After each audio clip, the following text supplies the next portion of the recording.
ആദർശേ comment ഇടാ. ആദർശേ പറയാം, ആദ്യമായിട്ട് വന്നാണ് ചാനൽ. അയ്യോ എന്തോ ആദർശേ, താനൂർ ജംഗ്ഷൻ എന്ന് പറഞ്ഞാൽ എല്ലാ സ്ഥലവും ഉണ്ടല്ലോ. മില്ലുമോൾ ഫെമി സ്ഥലം പറയും പെണ്ണെ എന്ന് പറയുന്നുണ്ട് കേട്ടോ. പിന്നെ ആദർശേ എന്തോ ചിക്കൻ കറി ഉണ്ടാക്കാൻ പണിമുത്തേ. സവാള വെട്ടുക. ഫെമി ഉണ്ണി അല്ലെങ്കിലാണോ? സബോള വെട്ടുക. ആദ്യം വെളുത്തുള്ളി ഇരിക്കുക, ഇഞ്ചിയും വെളുത്തുള്ളിയും പച്ചമുളകും നല്ലോണം പേസ്റ്റ് ഉണ്ടാക്കുക. തക്കാളി വെട്ടിയേക്കുക, സബോള വെട്ടിയേക്കുക.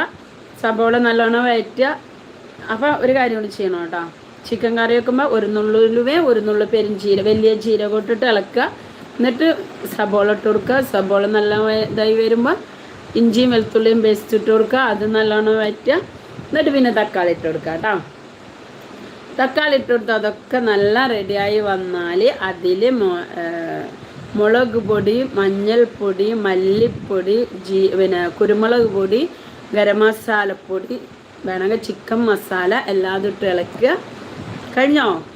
എന്നിട്ട് പിന്നെ ഉപ്പിടുക. എല്ലാം കഴിഞ്ഞ് കുറച്ച് വെള്ളം ഒഴിക്കുക. തിളച്ചാൽ ചിക്കൻ ഇട്ട് കൊടുക്കുക. കുറച്ച് ഒഴിച്ചാൽ മതി കേട്ടോ. ചിക്കൻ തിളച്ചാൽ വെള്ളം വരും കേട്ടോ. കേട്ടില്ലേ? ബാക്കി പിന്നെ കറി ഇറക്കാനാവുന്ന സമയത്ത് വേപ്പില ഇട്ട് കൊടുത്തോ. ഇറക്കാനാവുന്ന സമയത്ത് മല്ലിയിലയും പുതിനയും എല്ലാം കഴുകി നല്ലോണം ചെറിയതായി അരിഞ്ഞിട്ട്